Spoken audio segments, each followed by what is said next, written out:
സമ്മേളനം ഉദ്ഘാടനം ചെയ്യുന്ന നമ്മുടെ എല്ലാവരുടെയും പ്രിയങ്കരനായ അഭിവന്യ കർദിനാൾ ജോർജ് ആലഞ്ചേരി പിതാവേ, നമ്മുടെ അതിരൂപതയ്ക്ക് വളരെ ശ്രേഷ്ഠമായ നേതൃത്വം നൽകിയ അഭിവന്യ ജോസഫ് പെരുന്തോട്ടം പിതാവേ, അഭിവന്യ ജോർജ് രാജേന്ദ്രൻ പിതാവേ, അഭിവന്യ തോമസ് പാടിയത്ത് പിതാവേ, അതിരൂപത പാസ്റ്ററൽ കൗൺസിലിൻ്റെ സെക്രട്ടറി ഡോക്ടർ രേഖ മാത്യൂസ്, നമ്മുടെ വികാരി ജനറാളും നമ്മുടെ ഫൊറോന വികാരിയച്ഛനുമായ ബഹുമാനപ്പെട്ട ജോൺ തെക്കേക്കരയച്ച, അഡ്വക്കേറ്റ് ജോസഫ് പറക്കോട്ടിൽ, ഏറ്റവും പ്രിയപ്പെട്ട അച്ഛന്മാരെ, സിസ്റ്റേഴ്സ്, സഹോദരി സഹോദരന്മാരെയും വാത്സല്യമുള്ള കുഞ്ഞുമക്കളെ, എനിക്കിന്ന് തിരുവനന്തപുരംകാരെക്കുറിച്ച് വലിയ അഭിമാനം തോന്നുന്ന ഒരു ദിവസമാണ്. എൻ്റെ ഒരു വലിയ തെറ്റിദ്ധാരണയും നീങ്ങി. സഭയെന്നൊക്കെ പറഞ്ഞ് വഴിയിലൊന്നും ഇറങ്ങുന്ന പാർട്ടികളല്ല തിരുവനന്തപുരത്തുള്ള സീറോ മലബാർ വിശ്വാസികൾ എന്നുള്ളതായിരുന്നു എൻ്റെ ഒരു തെറ്റിദ്ധാരണ. അത് ഇന്നുകൊണ്ട് മാറിയതായിട്ട് ഞാൻ പ്രഖ്യാപിച്ചിരിക്കുകയാണ്. അതുകൊണ്ട് നിങ്ങൾ നൂറ്റാണ്ടിൽ ഒരു പ്രാവശ്യം സംഭവിക്കുന്ന ഒരു പരിപാടിയായി ഈ നസ്രാണി സംഗമത്തെ മാറ്റരുത്. എല്ലാ വർഷവും നമുക്ക് ഇതുപോലെ ഒരുമിച്ച് കൂടണം. അങ്ങനെ കൂടുമ്പോൾ നമുക്ക് എന്തൊരു വലിയ സന്തോഷം. അയ്യോ, ഇത്രയും പേരുണ്ടോ ഇവിടെ, അല്ലേ? അതൊരു വലിയ കാര്യമാണ്. ഒരുപക്ഷെ ഈ കസേരകളെല്ലാം ഇന്ന് നിറഞ്ഞിരിക്കുകയാണ്. എനിക്ക് തോന്നുന്നു സംഘാടകർ കൂടുതൽ കസേര ഇടാഞ്ഞത് നിങ്ങൾ ഇത്രയും പേര് വരുമെന്നൊന്നും പ്രതീക്ഷ കാണുകയില്ല, അതുകൊണ്ടായിരിക്കാം. അപ്പോൾ നമുക്കെല്ലാവരും കൂടെ നമ്മൾ ഒരുമിച്ച് കൂടുമ്പോൾ ഒരു വലിയ സന്തോഷം. ഈ പട്ടണത്തിൽ നമ്മൾ ഇത്രയും പേരുണ്ട്, 3000-ഓളം കുടുംബങ്ങളാണ്, ഏതാണ്ട് 10,000-ത്തിലധികം ആൾക്കാർ നമ്മളുണ്ട്. അത് കേരളത്തിൻ്റെ നാനാഭാഗങ്ങളിൽ നിന്ന് ഈ തലസ്ഥാന നഗരിയിൽ, പ്രത്യേകിച്ച് സർക്കാർ ജോലികൾക്കും പിന്നെ മറ്റ് ബിസിനസ്സുകൾക്കും ഒക്കെ ആയിട്ട് വന്ന ആൾക്കാരാണ് ഇവിടെയുള്ളത്. വളരെയേറെ, ഒരുപക്ഷെ സീറോ മലബാർ സഭയുടെ വിഭവശേഷിയിൽ ഏറ്റവും മുന്തി നിൽക്കുന്ന ഒരു വിഭാഗമാണ് തിരുവനന്തപുരം ഫൊറോനയുടെ കീഴിൽ ഇന്നുള്ളത്. അതുകൊണ്ട് തന്നെ നിങ്ങളുടെ ഈ കൂടിവരവും എല്ലാം ഏറ്റവും പ്രധാനപ്പെട്ടതാണ്. നമ്മുടെ കർത്താവിൻ്റെ മനുഷ്യാവതാരത്തിൻ്റെ ജൂബിലി സമാപിച്ചതേ ഉള്ളൂ. അതിനോടനുബന്ധിച്ചും അതുപോലെ സമുദായ ശക്തീകരണ വർഷം പ്രമാണിച്ചുമൊക്കെ നമ്മളിവിടെ ഒരുമിച്ച് കൂടുകയാണ്. നമ്മൾ നസ്രാണികളാണ് എന്നുള്ള ഒരു സമുദായ ബോധം, അത് നമുക്കൊരിക്കലും അതൊരു നിഷേധാത്മകമായ കാര്യമല്ല, മറിച്ച് നമ്മുടെ ഒരു അഭിമാന ബോധമാണത്. നമ്മുടെ പൂർവികരെ കുറിച്ചുള്ള ഒരു അഭിമാന ബോധം. നമ്മളിങ്ങനെ ഈ 2000 വർഷങ്ങളുടെ പാരമ്പര്യവുമായിട്ട് ജീവിക്കുന്ന സുറിയാനി ക്രൈസ്തവ സമൂഹത്തെക്കുറിച്ചുള്ള ഒരു അഭിമാന ബോധമാണ് നമ്മൾ ഇന്നിവിടെ പ്രകടിപ്പിക്കുക. നമുക്കറിയാം, ഏതൊരു സമൂഹവും നിലനിൽക്കണമെങ്കിൽ സമൂഹ അംഗങ്ങൾക്ക് ഒരു ബിലോങ്ങിങ്നെസ് തോന്നണം. ഞങ്ങൾ ഈ സമൂഹത്തിന്റെ അംഗങ്ങളാണ്. ആ ബിലോങ്ങിങ്നെസ് വരണമെങ്കിൽ അഭിമാന ബോധം ഉണ്ടാവും. അഭിമാനം നമുക്ക് തോന്നുന്നില്ലെങ്കിൽ, ഇപ്പൊ നമ്മളെന്തിനാ ഈ കുടുംബയോഗമൊക്കെ നടത്തി കുടുംബയോഗത്തിന്റെ വലിയ ചരിത്രമൊക്കെ എഴുതി വെക്കുന്നത് എന്തിനാണ്? നമുക്ക് ഇനി വരുന്ന തലമുറയ്ക്ക് ഒരു അഭിമാന ബോധം തോന്നാൻ വേണ്ടിയിട്ടാണ്. എന്ന് പറഞ്ഞതുപോലെ സഭയെക്കുറിച്ച് ഒരു അഭിമാന ബോധം ഉള്ളപ്പോഴാണ് സഭാംഗങ്ങൾ എന്നുള്ള നിലയിൽ സജീവമായിട്ട് പ്രവർത്തിക്കാൻ നമുക്ക് സാധിക്കുക. ഈ അഭിമാന ബോധം നമുക്ക് തരുന്നത് ഒരു തനിമയാണ്. നിങ്ങൾ വളരെ മനോഹരമായ ഒരു മുദ്രാവാക്യം സ്വീകരിച്ചു. ഒരുപക്ഷെ നമ്മുടെ രൂപതയ്ക്ക് മുഴുവൻ സ്വീകരിക്കാവുന്ന ഒന്നാണ്: ഒരുമയിലും തനിമയിലും പ്രത്യാശയോടെ. നല്ല കാര്യമാണ്. എനിക്ക് തോന്നുന്നു നമ്മുടെ അതിരൂപതയ്ക്ക് മുഴുവൻ സമുദായ ശാക്തീകരണ വർഷത്തിന്റെ ഒരു ആപ്തവാക്യമായിട്ട് സ്വീകരിക്കാവുന്ന ഒന്നാണത്. ഒരുമയിലും തനിമയിലും പ്രത്യാശയോടെ. തനിമ നഷ്ടപ്പെടുത്തിയ സമൂഹങ്ങളുടെ പ്രത്യേകത എന്താണ്? അവരില്ലാതായി. വേറെ വ്യത്യാസമൊന്നുമില്ല.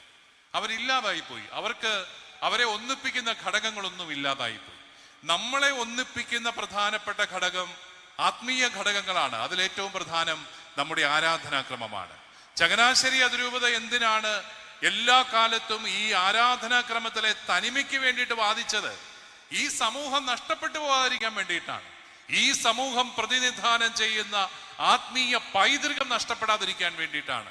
അല്ലാതെ വേറെ ഒരു ലക്ഷ്യത്തിനും വേണ്ടിയിട്ടല്ല. അത് സാർവത്രിക സഭ അംഗീകരിക്കുന്നു എന്നുള്ളത് കൊണ്ടാണ് നമ്മളെ ഒരു വ്യക്തിസഭയാക്കുന്നതും വ്യക്തിസഭ എന്നുള്ള നിലയിൽ തനിമയോടെ പോകണമെന്ന് പരിശുദ്ധ പിതാക്കന്മാര് നിരന്തരമായി ഈ കഴിഞ്ഞുപോയ ഫ്രാൻസിസ് പാപ്പ വരെ സീറോ മലബാർ സഭയ്ക്ക് എഴുതിയ വ്യക്തിപരമായ കത്തുകളിൽ പോലും അദ്ദേഹം എഴുതിയത് ഈ സഭ അതിന്റെ തനിമ നഷ്ടപ്പെടുത്തരുത്, പോയാ പിന്നെ ഈ ആത്മീയ പൈതൃകം സാർവത്രിക സഭയ്ക്ക് നഷ്ടപ്പെട്ടു പോവുകയാണ്. നമുക്ക് ഈ ആത്മീയ പൈതൃകത്തെ കുറിച്ച് അഭിമാന ബോധമുണ്ടാവുക. നിങ്ങളിന്ന് ഒത്തിരി പേര് ചട്ടയും മുണ്ടും ഒക്കെ എടുത്തു വന്നിട്ടുണ്ട്, പരമ്പരാഗതമായ വേഷമൊക്കെ ധരിച്ചു വന്നിട്ടുണ്ട്. കൊച്ചു കുട്ടികൾ വരെ വളരെ ഓമനത്തം തുളുമ്പുന്ന ഒരു കാഴ്ചയാണത്.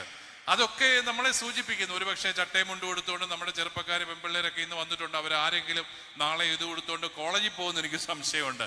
പക്ഷെ നമ്മുടെ ഈ കമ്മ്യൂണിറ്റിയിൽ അത് വരുമ്പോൾ അത് കറക്റ്റാണ്, അത് ഫിറ്റ് ഇൻ ചെയ്യുന്ന ഒരു കാര്യമാണ്. കാരണം ഇത് നമ്മുടെ സമൂഹമാണ്, നമ്മുടെ സമുദായമാണ്. അതിൻ്റെ ചില തനിമയുടെ അടയാളങ്ങൾ ജീവിക്കാൻ സാധിക്കുമ്പോഴാണ് നമ്മൾ ഈ സഭയുടെ പൈതൃകം മുന്നോട്ട് കൊണ്ടുപോവുക. നമ്മുടെ ആരാധനയുമായിട്ട് ബന്ധപ്പെട്ട പ്രതീകങ്ങൾ, നമ്മൾ ഉപയോഗിക്കുന്ന മാർത്തോമാ സ്ലീവ, അത് നമ്മളാരും ഈ അടുത്ത നാളിൽ എവിടെങ്കിലും കൊത്തി ഉണ്ടാക്കി വെച്ചതൊന്നുമല്ല. പുരാതനമായ എല്ലാ സഭകളിലും റിസറക്ഷൻ ക്രോസസ് ഉണ്ട്. അതിലൊന്ന് നമ്മുടെ നാട്ടിൽ ഉണ്ടെന്ന് പറയുന്നത് നമുക്ക് അഭിമാനകരമാണത്. മാർത്തോമാ സ്ലീഹായുടെ ഖബറിടത്തിൽ കാണപ്പെടുന്ന ഒരു റിസറക്ഷൻ ക്രോസ് ആണ് നമ്മുടെ മാർത്തോമാ നസ്രാണികളുടെ പൈതൃകമായിട്ട് നമ്മൾ സ്വീകരിച്ചിരിക്കുന്നത്. ഇങ്ങനെ നമ്മുടെ തനിമയെ വളർത്തുന്ന അടയാളങ്ങളും തനിമയെ സഹായിക്കുന്ന ആചരണങ്ങളും ആചാരങ്ങളും ഒക്കെ കളയാതെ സൂക്ഷിക്കുമ്പോഴാണ് ഒരു സമൂഹം നിലനിൽക്കുന്നത്. നസ്രാണികളുടെ പ്രത്യേകമായ ഭക്ഷണ രീതികളുണ്ട്, നമുക്കറിയാം. അതൊന്നും ഇപ്പൊ നമ്മുടെ പിള്ളേർക്ക് വേണോ വേണ്ടയോ എന്നുള്ളത് ഒരു ചോദ്യമാണ്. പക്ഷെ നമ്മുടെ പരമ്പരാഗതമായ ഭക്ഷണ രീതികൾ, അത് ചില വിശേഷ ദിവസങ്ങളിൽ നമ്മൾ പാചകം ചെയ്ത് കഴിക്കുമ്പോൾ നമ്മൾ ഈ കമ്മ്യൂണിറ്റിയോടുള്ള ഒരു വലിയ കൂട്ടായ്മ നമ്മൾ പ്രഖ്യാപിക്കുകയാണ്. ആ രീതിയിൽ ഒരു ഐഡന്റിറ്റി ജീവിക്കാനായിട്ട് നമുക്ക് സാധിക്കണം. അതുപോലെ ഈ കമ്മ്യൂണിറ്റിയിൽ ഒരു സുരക്ഷിതത്വം നമുക്ക് ഫീൽ ചെയ്യണം. നമ്മൾ സീറോ മലബാറുകാരാണെന്ന് പറയുന്നതിലുള്ള ഒരു സുരക്ഷിതത്വം, പരസ്പരമുള്ള ഒരു ബന്ധം.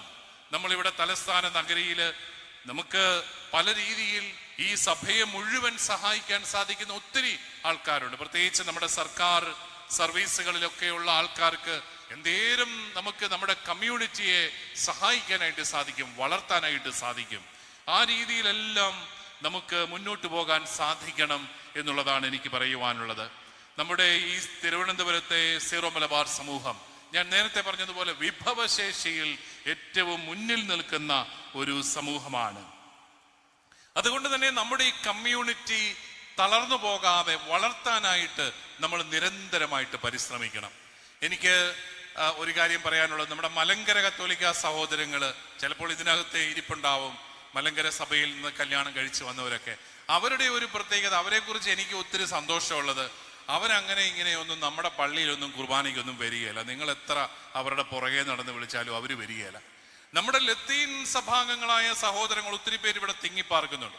അവരും അങ്ങനെ നിങ്ങൾ എന്തെങ്കിലും പ്രത്യേക ഭക്ഷണം കൊടുക്കാന്ന് പറഞ്ഞ് വിളിച്ചാലോ അവർ നമ്മുടെ കുർബാനയ്ക്ക് വരുമോ എന്ന് സംശയമാണ്. പക്ഷെ എവിടെ പോകാനും തയ്യാറായ ഒരു കൂട്ടരിപ്പുണ്ട്. അതാരാണ്? അത് നമ്മളാണ്. എളിമ കൊണ്ട് നമ്മൾ സമ്മതിക്കും, നമ്മളാണ്. കാരണം നമുക്ക് നമ്മൾ എന്താണെന്നോ നമ്മുടെ കുർബാന എന്താണെന്നോ നമ്മുടെ പൈതൃകം എന്താണെന്നോ ഒന്നും ഒട്ട് അറിയത്തുമില്ല. എന്നാൽ പഠിപ്പിക്കാമെന്നും പറഞ്ഞുകൊണ്ട് വിളിച്ചാൽ തർക്കുത്തരവും പറഞ്ഞുകൊണ്ട് വീട്ടിലിരിക്കും, വരികയില്ല. ഇതാണ് നസ്രാണിയുടെ ഒരു സ്വഭാവം. നമുക്കതൊന്ന് മാറ്റി നമുക്ക് നമ്മുടേതായ കാര്യങ്ങളെ കുറിച്ചൊരു അഭിമാന ബോധം ഉണ്ടാക്കാനായിട്ട് ഉള്ള ഒരു പരിശ്രമങ്ങൾ ഉണ്ടാവണം. അതിനൊക്കെ ഒരു നിമിത്തമാകട്ടെ ഈ കൂട്ടായ്മ എന്ന് ഞാൻ ആഗ്രഹിക്കുകയാണ്. അതുപോലെ നമ്മുടെ സമൂഹത്തിൽ നിന്ന് എത്രയോ ചീഫ് സെക്രട്ടറിമാര്, DGPമാര്, ഹൈക്കോടതി ജഡ്ജിമാര്, ഉന്നതനായ വക്കീലന്മാര് ഒക്കെയുണ്ട് നമ്മുടെ ഈ സമൂഹത്തിൽ. വലിയ ബിസിനസ്സുകാരുണ്ട് തിരുവനന്തപുരത്ത്. പക്ഷെ നമ്മുടെ മക്കളൊക്കെ ആ മേഖലയിലേക്ക് വരുന്നുണ്ടോ? ഞാൻ ചിലപ്പോഴൊക്കെ നമ്മുടെ റിട്ടയർ ചെയ്ത IASകാരോടൊക്കെ ചോദിക്കാറുണ്ട്, അവരുടെ പിള്ളേരൊക്കെ എന്ത് ചെയ്യുന്നത്? അവർ പറയുന്നത് അവരെല്ലാം വിദേശത്ത് പോയെന്നാണ്.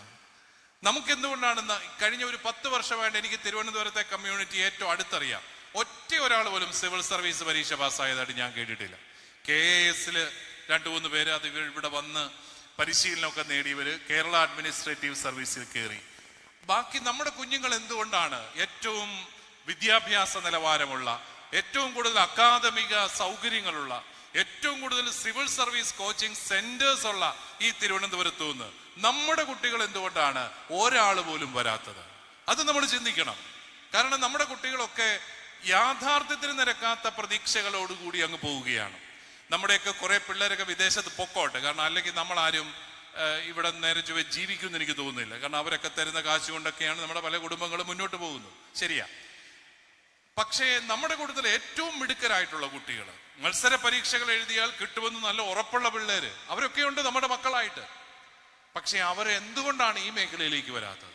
നമ്മുടെ കുട്ടികൾക്കറിയാവുന്ന രണ്ടേ എൻട്രൻസേ ഉള്ളൂ. ഒന്ന് നീറ്റും മറ്റേത് കീമും. തീർന്നു. ഇതിനു വേണ്ടിയിട്ട് എന്തേലും ആരോഗ്യമാണ് നമ്മുടെ പിള്ളേര് ചെലവഴിക്കുന്നത്. ഞാൻ ഇടവുകളിലൊക്കെ ചെന്ന് പിള്ളേരോട് ചോദിക്കും, മക്കളെ CUET എന്നും പറഞ്ഞുകൊണ്ട് ഒരു എൻട്രൻസിന്റെ കാര്യം ഞാൻ പത്രത്തിൽ വായിച്ചു. സെൻട്രൽ യൂണിവേഴ്സിറ്റികളിലേക്കുള്ള എൻട്രൻസ് ആണ്. അതാരെങ്കിലും എഴുതുന്നുണ്ടോ? പിള്ളേര് കേട്ടിട്ട് പോലും ഇല്ല അതിനെക്കുറിച്ച്. നമ്മുടെയൊക്കെ ചോയ്സുകൾ എത്രമാത്രം പരിമിതപ്പെട്ടു പോവുകയാണ്.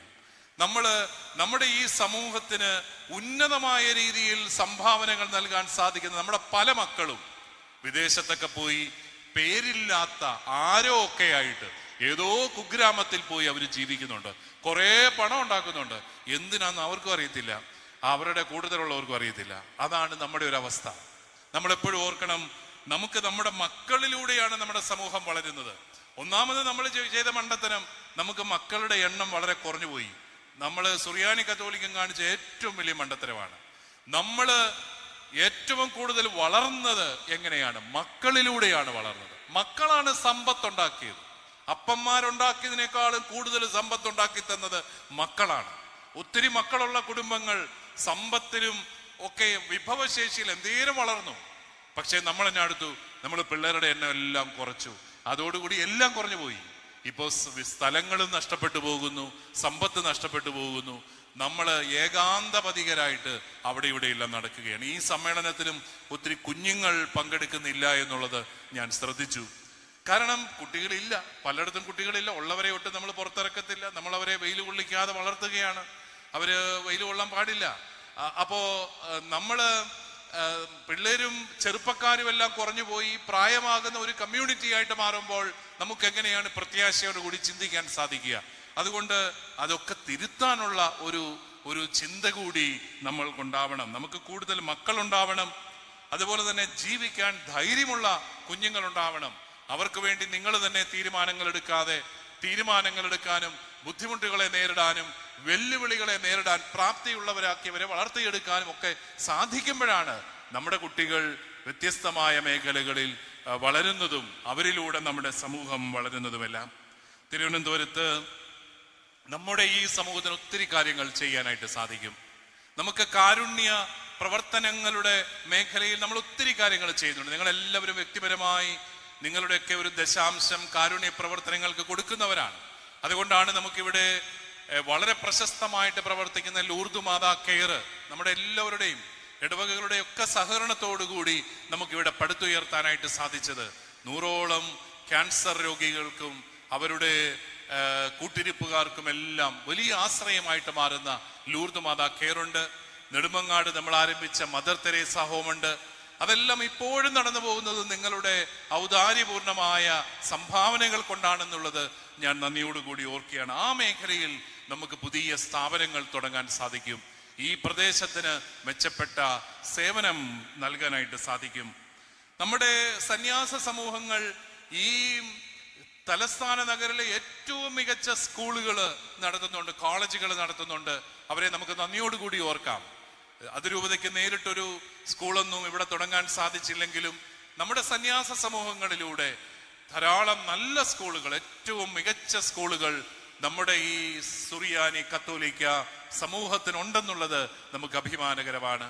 നമ്മൾ ഈ അടുത്ത നാളിൽ നമ്മുടെ അതിരൂപത ഏറ്റെടുത്ത് ലൂർദ് പള്ളിയുമായിട്ട് ബന്ധപ്പെട്ട നമ്മുടെ അൽമായ സഹോദരങ്ങൾ ആരംഭിച്ചതും നമ്മുടെ അതിരൂപത 2019 ഏറ്റെടുത്തതുമായ ലൂർദ് മാതാ കോളേജുകൾ, എഞ്ചിനീയറിംഗ് കോളേജും ഹോട്ടൽ മാനേജ്മെന്റ് കോളേജും ഈ അടുത്ത നാളിൽ ആരംഭിച്ച ആർട്സ് ആൻഡ് സയൻസ് കോളേജും അതിന്റെ വലിയ ക്രൈസിസുകളെ എല്ലാം തരണം ചെയ്ത് വളരെ മികച്ച നിലവാരത്തിൽ കൂടുതൽ വിദ്യാർത്ഥികളുമായി മുന്നോട്ട് പോകുന്നു എന്ന് പറയുവാനായിട്ട് എനിക്ക് ഏറെ സന്തോഷമുണ്ട്.